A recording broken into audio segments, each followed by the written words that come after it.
नमस्कार साथियों, स्वागत है आप सभी लोगों का आरएस बाबा पर। हाल ही के अंदर सरकार का डिसीजन लिया गया है। सरकार ने कहा है कि शुगर कैन का जो जूस होता है, गन्ने का जूस, और फिर शुगर कैन की जो सिरप होती है उसका यूज नहीं किया जाएगा एथेनॉल को बनाने के अंदर।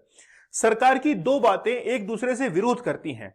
पहली बात तो यह है कि सरकार पेट्रोलियम प्रोडक्ट को इंपोर्ट करती है गल्फ कंट्रीज से, और उस इंपोर्ट को कम करने के लिए हम लोगों को यह कहा जाता है कि उसके अंदर एथेनॉल को अगर मिक्स कर दिया जाएगा तो जो 100 रुपए का अगर हम लोग वहां से पेट्रोलियम प्रोडक्ट खरीद रहे हैं उसको अगर हम लोग 80 रुपए का खरीदेंगे और 20 रुपए का मिक्स कर देंगे एथेनॉल, तो हमारे ऊपर जो लायबिलिटीज है वो कम हो जाएंगी।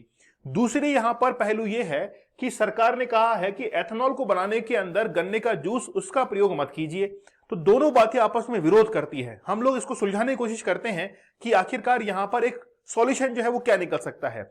हाल ही के अंदर मिंट की न्यूज है, सरकार ने कहा है कि शुगर कैन का जो जूस है उसका यूज नहीं करना है एथेनॉल को बनाने के अंदर। ठीक है, चलिए यहां पर देखिए कि मिनिस्ट्री ऑफ कंज्यूमर अफेयर्स उसके द्वारा एक नोटिफिकेशन जारी किया गया और यह कहा कि गन्ने का जूस का इस्तेमाल शुगर को बनाने के अंदर ही किया जाएगा, ना कि एथेनॉल को बनाने के अंदर। ऐसा इसीलिए किया गया है कि सरकार की यहां पर दूरदर्शिता है। सरकार का फोरकास्ट यह है, सरकार का मानना है कि अगर जनसंख्या धीरे धीरे बढ़ रही है तो जनता की डिमांड भी बढ़ेगी, और हमारे यहां पर घरों के अंदर शुगर का यूज बहुत ज्यादा किया जाता है। हर प्रोडक्ट के अंदर शुगर का यूज हम लोग करते हैं, इसीलिए शुगर को लेकर, चीनी को लेकर उनकी डिमांड भी बढ़ती जाएगी और उसकी डिमांड को सरकार फुलफिल जो है वो करती है।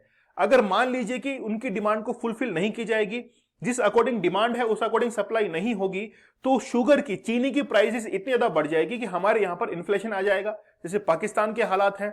तो सरकार ने डिसाइड पहले ही कर लिया है कि हम लोग शुगर की प्राइस को कंट्रोल करने के लिए जो गन्ना है उसका इस्तेमाल चीनी बनाने के अंदर करेंगे, एथेनॉल को बनाने के अंदर नहीं करेंगे। ठीक है, तो यह हाल ही के अंदर डिसाइड किया गया है। लेकिन सरकार ने यह भी कहा है कि जितने भी ओएमसी कंपनीज हैं, ऑयल मार्केटिंग कंपनीज हैं, वो यूज करेंगी बी हैवी मोलासेस की। ये बी हैवी मोलासेस क्या है? आप लोगों को पता होगा कि गन्ने से गुड़ जो है वो बनता है। जैसे हम लोग पानी से बर्फ को जमाते हैं, लेकिन पानी के बर्फ में यानी कि जमने के अंदर, बर्फ जमने से पहले की प्रोसेस एक होती है जिसमें जो बर्फ होती है वो क्रिस्टलाइन फॉर्म के अंदर होती है, सॉलिड फॉर्म के अंदर नहीं होती।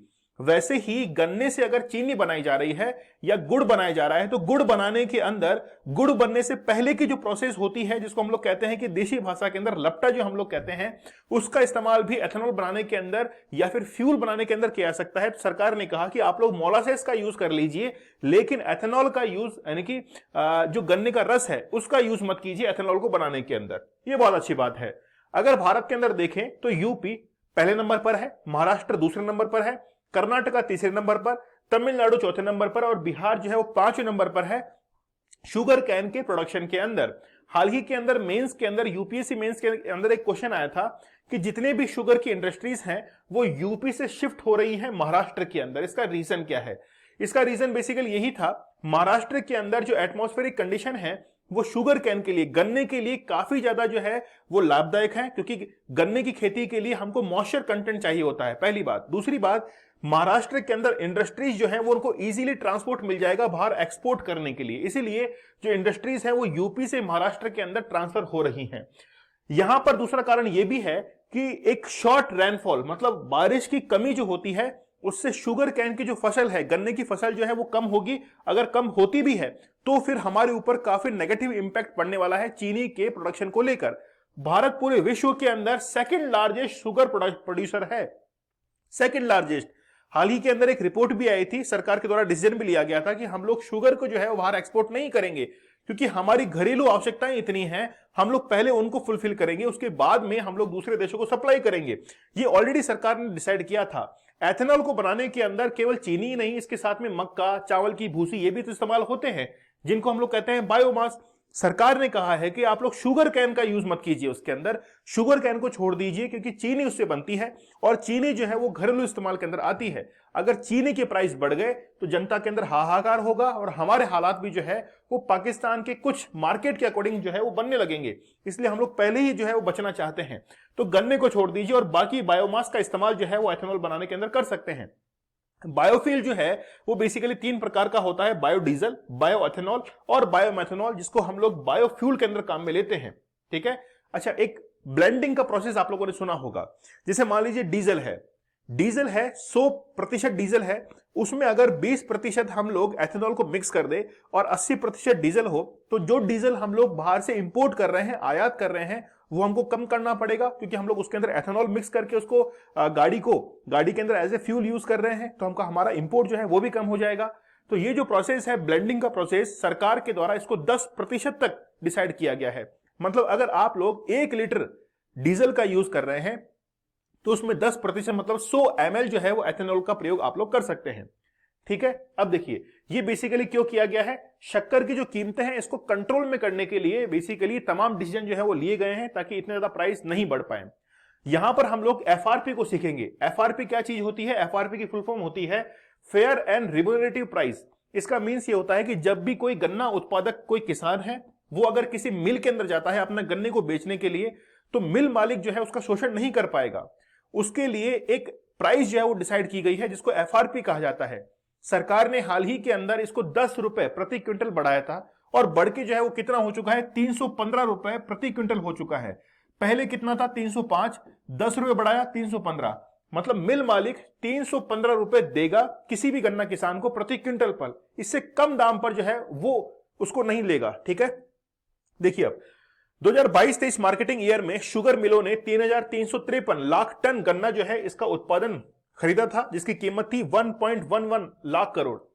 अब यहां पर देखिए 10 साल पहले यही गन्ना जो है इसकी प्राइस कितनी थी? 57,104 करोड़। मतलब पहले से हमारे कंजप्शन के अंदर यहां पर बढ़ोतरी हुई है। पहले से हम लोगों ने जो है वो इसके कंजप्शन को बढ़ा दिया है। एथेनॉल प्रोडक्शन के लिए गन्ने का उपयोग अगर हम लोग देखें तो 2018-19 के अंदर हम लोग केवल 3 लाख मीट्रिक टन ही गन्ने का उपयोग करते थे, लेकिन वो आज बढ़कर 35 लाख मीट्रिक टन गन्ने का उपयोग हम लोग किसके अंदर करने लग गए हैं? एथेनॉल के प्रोडक्शन के अंदर। मतलब जो गन्ना चीनी बनाने के काम में आना चाहिए था, उसको हम लोग एथेनॉल बनाने के काम में लेने लग गए हैं। सेक्टर और सीजन वाइज अगर शुगर मिल संचालक को अगर हम लोग देखें 2022-23 के अंदर पूरे भारत के अंदर 531 शुगर मिल जो है वो वर्क कर रही हैं। इसमें से 11 पब्लिक हैं, गवर्नमेंट की हैं, 330 जो है वो प्राइवेट हैं, और 190 जो है वो कॉर्पोरेटिव हैं। ये अभी वर्तमान के अंदर स्थिति है। मतलब धीरे धीरे आप लोग देख सकते हैं कि यहां पर कुछ एक जो है वो मिल्स की संख्या बढ़ती जा रही है, लेकिन कोई खासी मिल्स नहीं बढ़ी है, क्योंकि शुगर मिल जो है इतनी सक्सेसफुल नहीं हो पाती हैं। बहुत सारी शुगर मिल आए दिन जो है वो बंद होती रहती हैं। पिछले 10 साल में भारत में शुगर का जो प्रोडक्शन है वो आप लोग देख सकते हैं, कोई खासा इंक्रीमेंट नहीं देखने को मिला है। 2014-15 के आंकड़े पर नजर डालिए, यहां पर 284 लाख मीट्रिक टन है, और 2022-23 में देखिए 288 लाख मीट्रिक टन है।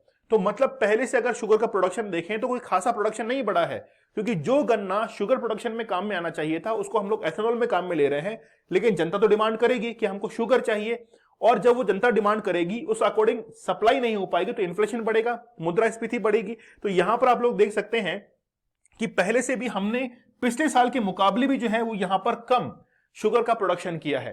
तो इसीलिए ये भी एक जो है वो कारण हो सकता है कि हमने बाहर के देशों को एक्सपोर्ट करने पर रोक जो है वो लगा दी थी। ऑयल मैन्युफैक्चरिंग कंपनियों को एथेनॉल की सप्लाई कितनी होती है ये भी आप लोग यहां पर देख सकते हैं। कोई खासा आंकड़ा जो है वो आप लोगों के लिए नहीं है, क्योंकि गवर्नमेंट ने डिसाइड किया है कि ये जो कंपनीज हैं वो बेसिकली मोलासेस का यूज कर सकती हैं, उनके लिए कोई प्रॉब्लम वाली बात नहीं है। सीजन वाइज अगर हम लोग देखें तो आप लोग देख सकते हैं कि टोटल प्रोडक्शन और इसके अकॉर्डिंग टोटल एक्सपोर्ट कितना हुआ है। 2022-23 में देखिए हमने कितना प्रोडक्शन किया है, वो है 288 लाख मीट्रिक टन जो है वो हमने प्रोडक्शन किया, और उसका 62.67 लाख मीट्रिक टन जो है उसको एक्सपोर्ट किया। पिछले साल देखिए 110 लाख मीट्रिक टन किया था, उसके मुकाबले इस साल जो है वो हमने कम एक्सपोर्ट किया। रीजन क्या है? हमारा जो डोमेस्टिक कंजप्शन है, जो उपभोग है वो बढ़ चुका है। इसलिए सरकार ने हाल ही के अंदर डिसाइड किया था कि हम लोग बाहर एक्सपोर्ट नहीं कर पाएंगे, हमारी जो चीनी है वो भारत के अंदर ही काम में ली जाएगी, बहुत कम जो है उसको एक्सपोर्ट किया जाएगा। चलिए, ये पूरा का पूरा एनालिसिस था। सरकार ने पहले ही डिसाइड कर लिया है कि हम लोग शुगर को बनाने के अंदर शुगर कैन का इस्तेमाल करेंगे, जो गन्ने का जूस है इसका इस्तेमाल करेंगे, और उसका इस्तेमाल एथेनॉल बनाने के अंदर नहीं किया जाएगा। अगर करते हैं तो आगे आने वाले टाइम में चीनी की प्राइस जो है वो बढ़ सकती है। अगर चीनी की प्राइस बढ़ गई और जनता की परचेसिंग पावर नहीं बढ़ी तो फिर यहां पर प्रॉब्लम जो है वो हो सकती है, इन्फ्लेशन बढ़ सकती है। जनता ये कहेगी कि सरकार ने महंगाई जो है वो बढ़ा दी है। ठीक है, और यही तमाम कारण होते हैं इन्फ्लेशन के।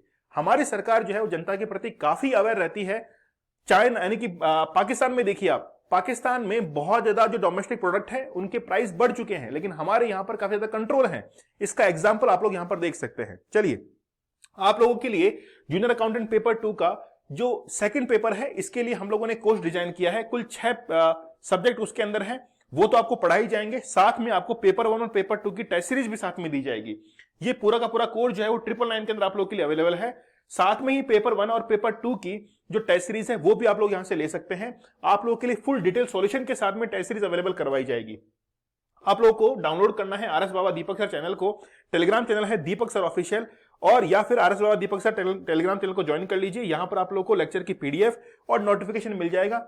जो भी जितने भी नोट्स वगैरह हैं वो आपको यहां पर सेंड किए जाते हैं। आप लोग इस टेलीग्राम चैनल को ज्वाइन कर लीजिए, ठीक है। तो मिलते हैं आप लोगों से अगले सेशन में, तब तक धन्यवाद, थैंक यू, जय हिंद।